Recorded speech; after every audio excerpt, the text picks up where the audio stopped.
Hi everyone, this is Group 21. My name is Xinran Qiu and my group members are Ruilin Huang, Yanbin Hua, and Kuila Li. Our group topic is about comparing international financial report standards, US General Accept Accounting Principles, and Australian standards on the concept of control in corporate consolidation. Thank you, Xinran. We will analyze by 4 assets, which are changes in the concept of control, and then compare AASB 1 to 7 and 10, which is preferable.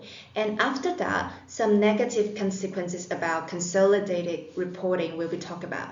And finally, we will find some differences and investor actions between IFRS and US GAAP.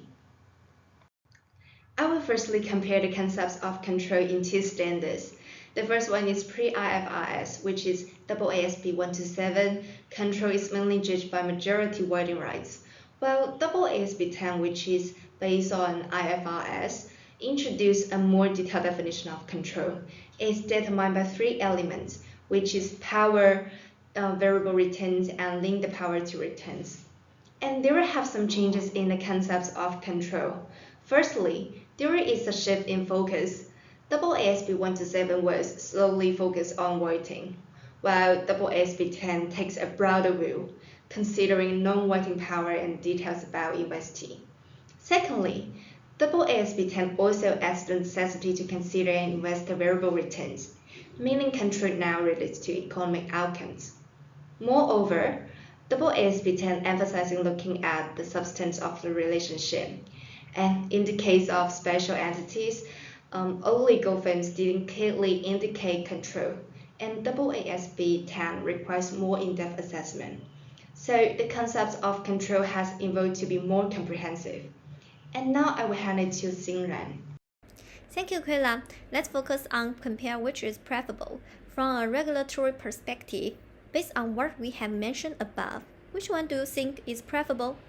We consider ASB 10 to be preferable to ASB 127.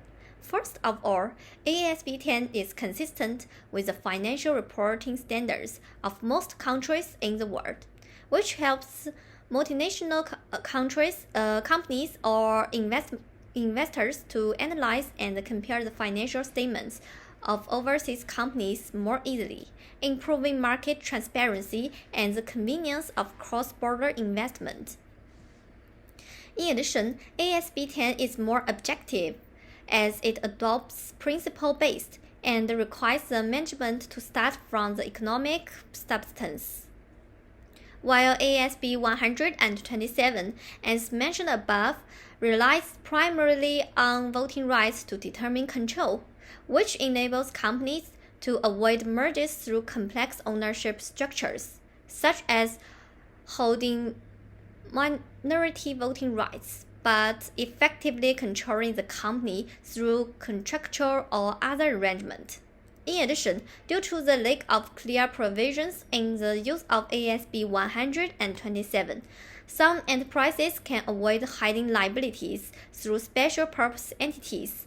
ASB 10 requires enterprises to merge these entities to reduce the room for manipulation, make financial statements more truthful and reliable, and reduce the risk of financial fraud. Next, let's move on to Ruilin Huang. Okay, thank you for Xinran. I will talk about the negative consequences about consolidated reporting. The shift from the old control concept under AASB 127 to the current AASB 10 for preparing consolidated financial statements has significant implications for stakeholders. So, what could be the bad results in terms of consolidated financial statements? Firstly, under AASB 127, consolidation is based on ownerships and voting rights, which may lead to inconsistent treatments of similar economic relationships. Companies such as BHP Billiton, for example, that have significant control over joint ventures through contractual agreements, but do not meet the required 50% of ownerships, may not have consolidated these entities. This might mislead investors as to the actual scope of BHP's operations and financial positions, leading to inaccurate risk assessments and poor investment decisions. In addition, old concept of control may lead to under-reporting financial results or strategic position, particularly for companies considering a merge or acquisition. Buyers might be misled to the extent of control or influence the target companies has over other entities, leading to incorrect assessments and decisions.